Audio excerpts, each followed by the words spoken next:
All right, look what we've got here. We got ourselves an 1851 Navy. Yeah, this is a great Pieta copy. See? And what we're going to do is I thought I'd show you guys, since we're on our cap and ball kick here at the channel, we're going to go through and show you guys how to do a little bit of a tune-up from start to finish. And we'll fast forward a little bit, that way you guys see it's not all that difficult. This is just something that we always do when we get our cap and balls. We've been doing it for a while. It's fun, it's easy, you can do it yourself. You know, a lot of us here at the channel, we don't consider ourselves gunsmiths at all, or experts or nothing. We're just people that like to shoot and like to do stuff for ourselves. So for, you know, all the YouTube Nazis out there who like to, you know, pick at that, nitpick at all this stuff, hey, you know what, you guys have your way of doing things and we got ours. You don't like it? Hey, guess what? Maybe this channel is not for you. Like I said in the intro, this channel is not for a lot of people, but for you guys who want to learn how to do this stuff yourself, this is how we do it. This is the best way we know how. If you guys know, send us a video on how to do it. Don't just tell us in the comments. Come on now. Send us a video. Show us how you do it. Some of you guys have the, I hate to say this, but some people have the grammar and the writing abilities of a third grader. So it's kind of hard to get your point across when you're not using correct grammar. So I hope I didn't offend you guys, but you guys know who you are. So let's get into this now. What we did, we took our Pieta apart here, and a bunch of cool videos out there. If you guys really want to see how to take this guy apart, check out Duelist 1954. I'm sorry, Duelist 1954. He has an awesome black powder channel. That guy rules, man. Telling you, that guy knows more about black powder than, he has forgotten more about black powder than I probably will ever know in my lifetime. So check out his channel. He's a great YouTuber, a lot of great information. And, you know, instead of just complaining and whining, why don't you, a lot of you guys should be grateful that you get to see people who are into your sport. Because remember, when people are not in your sport, the sport dies. So a lot of you old timers, I understand you guys are grumpy, retired, got nothing else to do. Hey, I understand that. But, you know, try to push your sport on other people instead of just knocking people down. And you wonder why people don't want to get into the shooting sports. There's no black magic to this. There's nothing, no secret sauce. This is just taking it trial and error. That's what I want to show you guys. So, like I said, we already disassembled the gun. And the first thing I like to do when I take the gun apart, oh, look at this. This is a brass frame. Yeah, I know you guys in the brass frame crowds, how they stretch, this and that. But that's okay. We just use about 15 to 20 grains of 3F in this gun, and we shoot it. It's fun. Actually, this is not our gun. This is our buddy Jim Bob over here. Jim Bob, thank you for bringing it down. He wanted us to do a little bit of a cleanup on it, a little bit of a smoothing up. And oh, look who we got here. Dun, dun, dun, dun, dun, dun, dun, dun. The Dremel. Oh, I know a lot of you guys can't control the Dremel, are scared of the Dremel, and are Dremel haters. I like to akin those kind of people. They're just like the what do they call them? The hoplophobes, the gun freaks. They can't control themselves with guns, so they want no one to have them. You Dremel phobes out there, oh, what am I going to do with the Dremel? Oh, I'm going to Dremel the inside. Oh, I'm going to Dremel my... All right, enough of that now. You guys just got to learn how to use a Dremel when and where. And remember, these parts are cheap, people. You can find them anywhere. So if you guys mess up your trigger doing a trigger job, we're going to do a trigger job on this gun, but I'm not going to really go into too much detail. If you guys want to know how to do that, I think I'm going to put up a separate video on doing a trigger job to get this guy down, because they're just fun to shoot, and it's more enjoyable when you don't have that creep in the trigger. So, with that being said, let's get started. First thing I like to do is, let's put him aside. We're not going to use any kind of barrel work today, or cylinder work. And I like just to clean it up, especially if they've been shooting it, it gets dirty. Clean it up, use a little polish. I use Flitz. That's awesome. Flitz is great. You see how nice, we were messing around with the Flitz on this guy. Look at that, how shiny they get. You know, and clean guns are fun to shoot, easier to clean. And are they shiny? Will they take, you know, blind you at the range? Yeah, why not? But you don't have to get them clean. Just look how nice they get. They get shiny. You know, you're looking at brass, beautiful color. And you can see they get dingy, they get dirty. Hey, that's what happens when they get shot. Alright, so I like to deburr the inside of this guy first using a variety of files. I've got a little rat tail file over here, small one. Since this is brass, They're really easy to take care of. Take your hammer, and if you look at the hammer after you kind of give it a good cleanup, you'll see where it's scratches. See these scratch marks right here? See these? Well, those are from the inside of the receiver right here. That's just milling marks. And of course that increases the drag and inefficiency when you shoot. Now this side is nice. See that? There's no marks on this gun. This gun's been shot various amount of times. What do you think? About 50 times he shot this since he's gotten it. So not a lot, but you can see the wear right here. See the wear? Right there, the scratches. Well, those scratches, like I said before, they lead to slow lock time. That's the time that it takes for when you pull the trigger for the hammer to come down and ignite your cap. That's not that great. You want to get rid of those. So we look where it is in relation to the inside of the receiver here.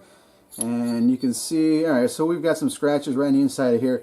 So you just take your file, and I did this before we started filming just to go through, and just kind of give it a good cleanup, you know.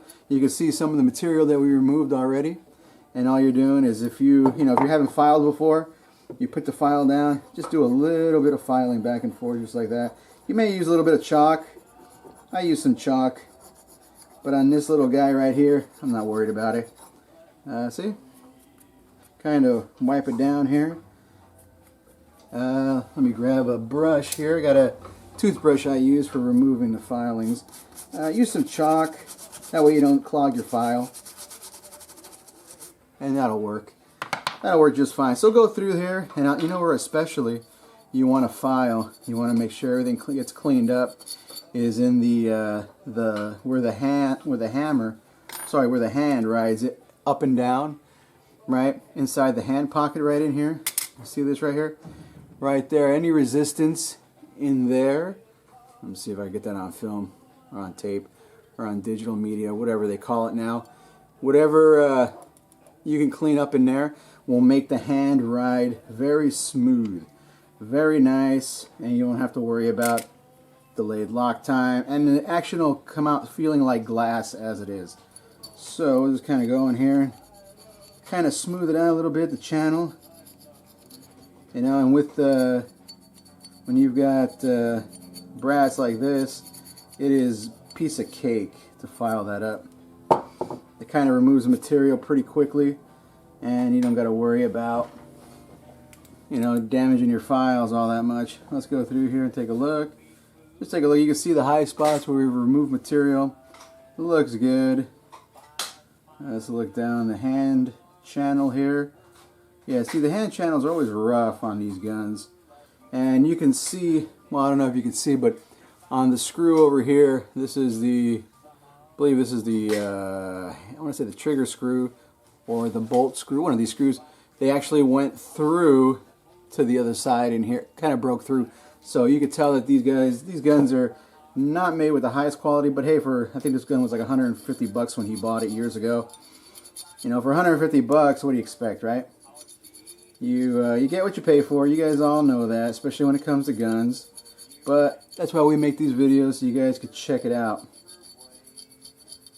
So we're going to go along and kind of like just smooth a lot of these areas out, especially in here, in the channel where the hammer goes back and forth, right in here.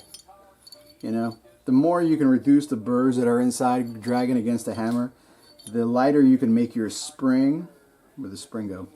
The lighter you can make your spring, and the easier, here's the spring, and the more pleasant they are to shoot.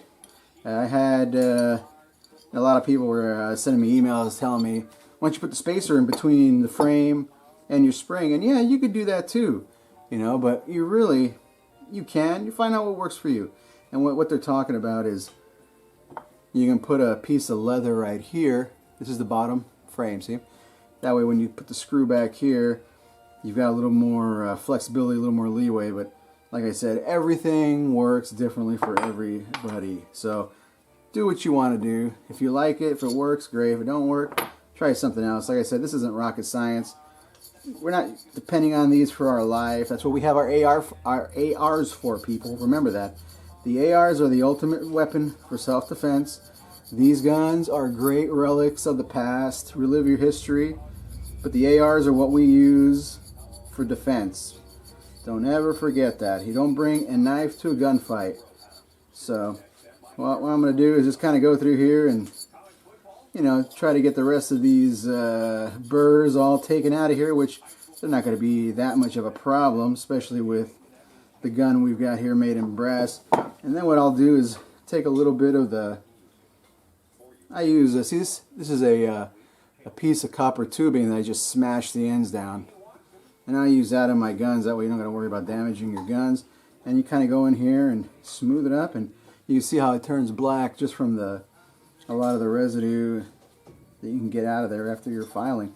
And this polishes the inside of the gun too, why not? You know, we do trigger jobs on our Glocks and our ARs and all the other good stuff, our 308s. Why shouldn't we concentrate on our cap and ball? It makes cap and ball shooting a lot more fun. You know, you go out there, have some fun, lazy day, black powder, bag of lead balls, and just plink away. You know, oh, look at that, that's nice. I don't know if you can see in there, but let's see if you can see inside the slot. See how it's just right inside here. You want it to be nice and burr free. Remove any milling marks. I'm going to work my way into the hand channel here. So I'm going to work, and then we'll fast forward a little bit so you can take a look. Just kind of see what we're working on, how we're doing. That way we don't bore you guys to death. Alright, now, once you get done with the inside of there, you know there's no burrs, and it's pretty cleaned up. Yeah, it looks good. It looks really good. I like the way that came out. And you'll notice when you go to cock your gun how nice it'll feel. Just smooth as glass. That's what you want. You guys want it to be smooth as glass. Let's get this out of the way here. Now, another thing you can do, I'll show you. Let's focus on our hand here. Now, this is the hand out of this particular gun, and it is rough. Let me show you something. Look at that. That line running down the middle. I don't know what that's all about. I don't know if that's a stress crack or what. But we showed Jim Bob that, and he wasn't too thrilled. So what we're going to do is, the timing on this gun seems like it's pretty good already. So I'm not going to mess with the hand on here just yet. But you know what? In the future, like I said, we have a video on stretching the hand. So if you guys want to, you know, if your timing is off, now's the time to do the hand. Actually, what you want to do is you want to do a trigger job on these guns first, you know, and then you do any hand work that you have to do. So trigger job first, hand work second. Now I'm gonna clean this up, and I'm gonna, you look and you can see where it's kind of rubs inside the pistol, and I'm gonna polish it, but I'm gonna use the Dremel. Oh, here comes the Dremel. Let's use a little bit of, hold on here, let's get this guys separating it out on this. Alright, so we're going to use a little bit of Flitz, so I think it's really good polish, and it does the job. Put a little bit of Flitz on here, and we'll kind of just dab it over here on the hand where we're going to polish it here. We're going to do a little bit of a polishing job on here with the Dremel, and like I said, if you can't control yourself with the Dremel, don't use it.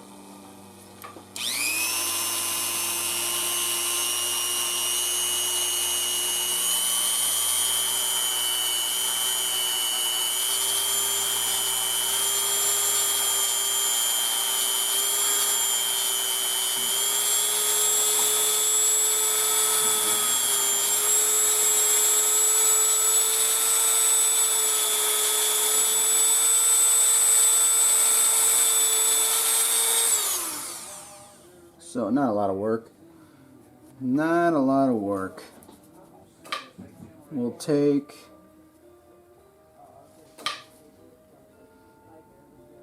I think what we're going to do is, well, we went to the corner and then we went all the way.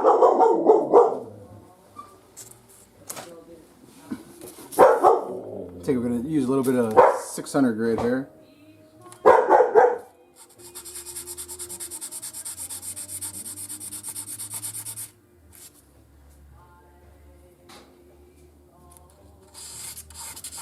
Alright. We'll get this guy.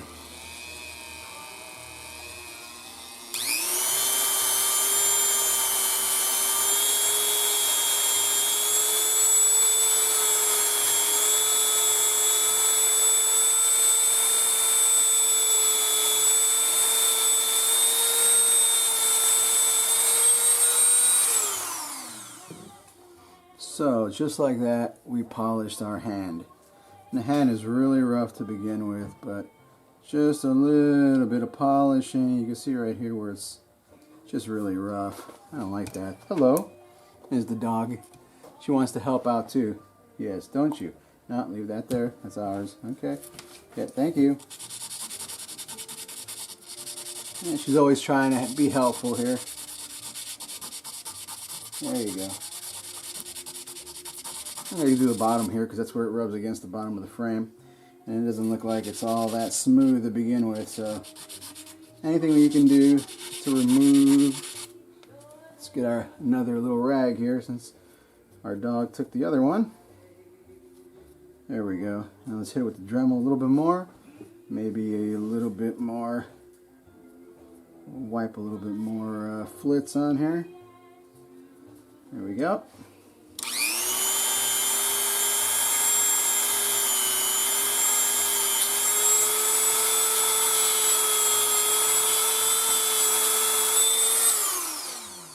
What are you doing, puppy? What's that? What are you doing? What are you doing? Well, alright, so we did the work on the hand. Pretty basic. A little bit of sandpaper. See? And now look at that. She shines. She's not so rough anymore. Now, the hand on this one, this is where it comes up right here. See? On. See? So, now, remember, like I said, you do the trigger job first, then you do the hand, where you stretch the hand. And we've got a video on stretching the hand. You can just go back and look at our channel. It'll show you how to do it. All right, after we got that done, I like to look at the bolt. Or, I'm sorry, not the bolt, the hammer here. Now, you see we've got the, right here, that's the bolt notch. You can see that's the how it looks. It looks really nice. This one was milled really nice. And if you look at it, you could also see, let's put it over here, the full cock notch is right here, and the safety notch is right there. See that? And you can see how deep the safety notch is. Let's see if we can get over there. There you go. You see that? How nice that is? So that when the gun's in the safety, you see? It fits beautifully. And then there's the full cock notch. See that? See how nice that sits? And what we're going to do is we're going to trim a little bit off of the trigger over here. Now remember, when you guys do this, if you don't know what you're doing, don't do it. What we're going to do is just take our stone and cut that edge a little bit and make it so it fits in there beautifully because we've got a nice full notch. One more thing I like to do before we do that is I'll sit and I'll polish the lug over here for the bolt just a little bit so it slips off really easy.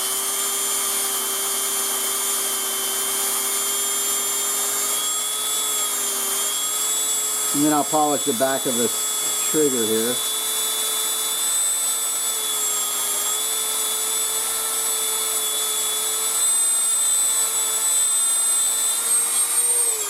So it's like glass. And again, we just remove the color case hardening from there. No big deal. See? And you make it slick as glass. That way when the bolt comes, let's see if I can find the bolt. When the bolt comes and slips over there, you know, it's just like glass. Oh, one more thing. You can touch up your bolt too. Now we've checked the bolt notches to our cylinder and they all fit pretty good. So we're not worried about that. The only thing is this is where it goes over the cylinder notch in there, the cam, the bolt cam right there. So we're going to polish that up too. We're going to take, let's get a little flitz here. And the dog's getting a little antsy over here. What are you doing? Yeah, so get a little bit of the flitz. We'll stick it on the bolt notch. Now, flitz is about as hard as I'll go. as abrasive as I like to go.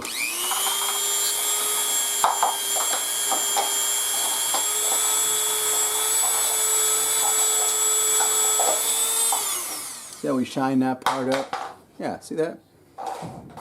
That's where you want to look at. We'll take and hit it with a little bit of sandpaper.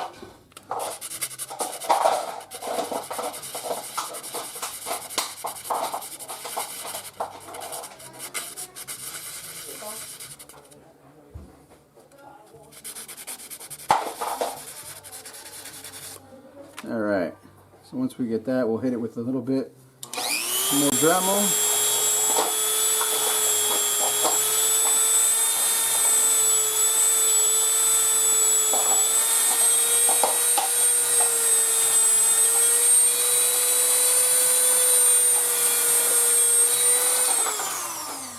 I like to slick up the parts. Look at that. It feels like glass. Beautiful. And what it cost? Nothing. We didn't remove any material. All we did was microscopically smooth it up. You like that? Well, we're going to run long on this video, but that's okay because we're going to show you guys the way we slick up our gun. So, oh, one more thing I like to do is take a little bit of our 600 grit paper again and just run it through here. Another thing you can do is kind of slick it up the inside and make sure it gets nice and clean, so there's no, you want less, the least resistance possible. There you go. So that's what we're doing in here. Okay, and you can see it gets black. Oh, that's just, you know, milling marks and all the good stuff.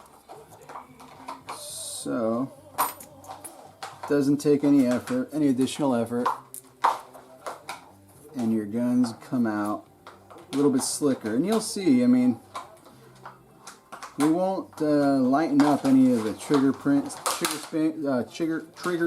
or any of that stuff, just because they don't really do anything. These little guys right here, it really doesn't have an effect on it. I know in some of the older Colts, I think in the older Colts they had this cut all the way down to here, so the spring wouldn't break anymore. But on these new ones, they're not like that. You can buff it up; it ain't gonna hurt nothing.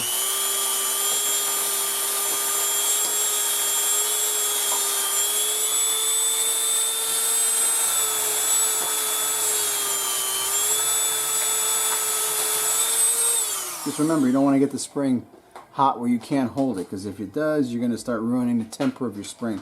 So it never hurts to kind of smooth it out. That's what we did here. Smooth it out, give it a little bit of a polish. There we go. Just so that there's just a little bit. And then you know what you can do is put a little bit of Molly, or some of, if you got any gun grease, put a little bit of gun grease, and I'll show you where on your contact points. So, alright, we're done with that. So now we've addressed the hand, the bolt, the spring, the what I call the receiver here. Our receiver, our hammer. All we got now is our spring. Or one of the last things we've got is our spring. Now the spring, like I said, when you're grinding away on the spring, you just want to take off enough that, you know, you lighten it up, and always oval it like this, just like that, because you want this to see how it's flat. Let's see if we get a side view. You see how that's flat? Spring likes to be flat across the top. Well, what we're going to do is we're going to make it an oval shape. That way it distributes the pressure and the force a little bit easier. It's the easiest way I found to lighten these things without actually having to worry about them breaking. So we got our handy dandy grinder here, or bench sander.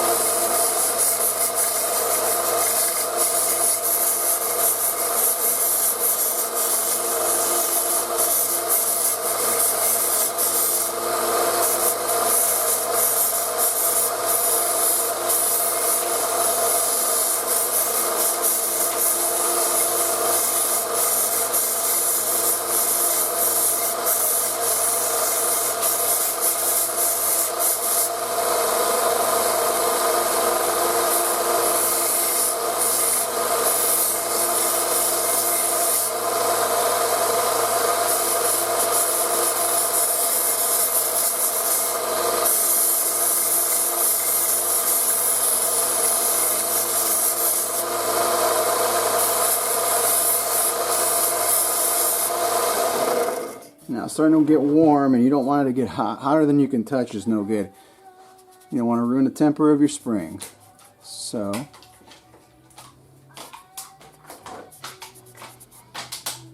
and there you go. You can see how we rounded it off a little bit. Now put it back in the gun, test it out. If you don't like it, too heavy still, get it, grind it up a little bit more. I'm going to grind this one up a little bit more.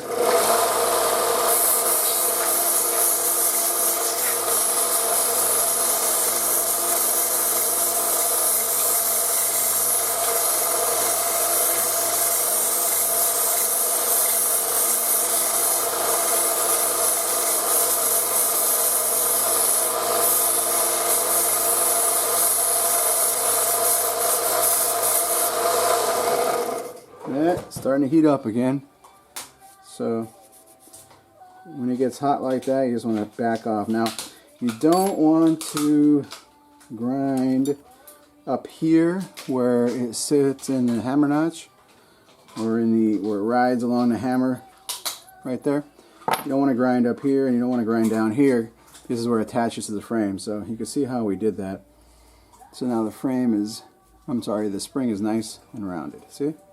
And you could take and hit it, because this was 120 grit, I think, sandpaper we used for this on the actual belt.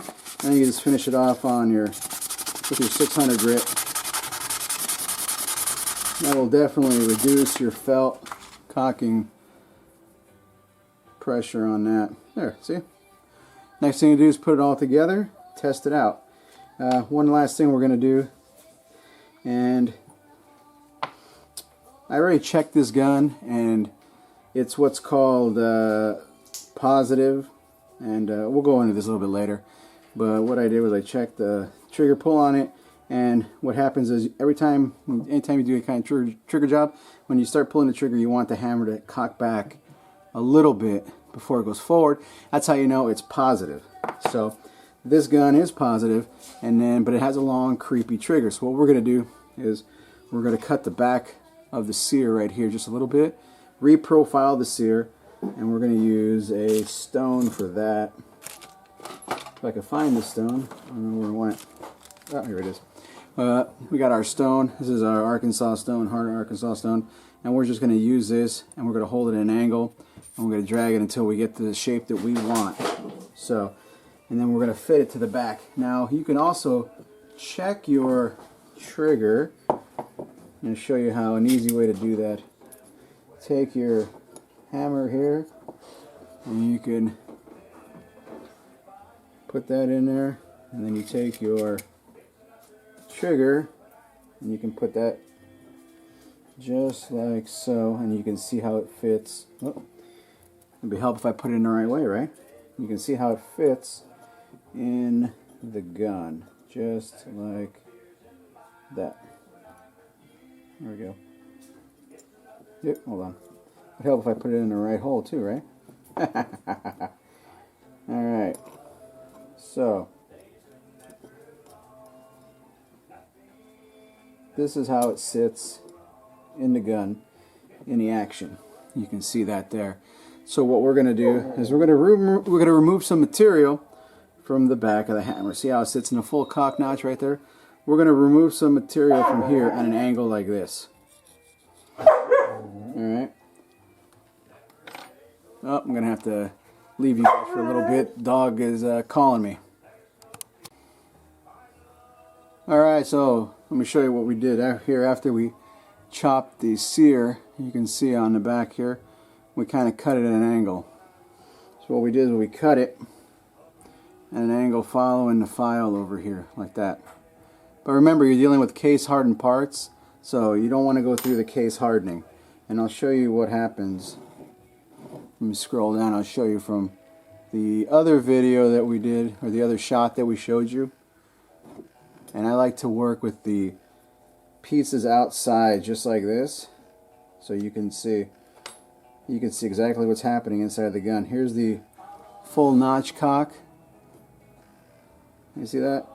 And then now when you pull trigger, see that? So when you're holding it, you're pushing pressure on the back of the hammer right here. you've got nothing. You see, no push off. The gun is safe still. But when you give just a little bit, you remove some of that creep, boom, the gun goes off. So, something for you guys to think about. What we're going to do is we'll do a video showing how to do that, because there's a lot of things, a lot of variables that go into there. But that's about what I do for the gun. So, just to reassemble it and test it out and see if there's any more drag.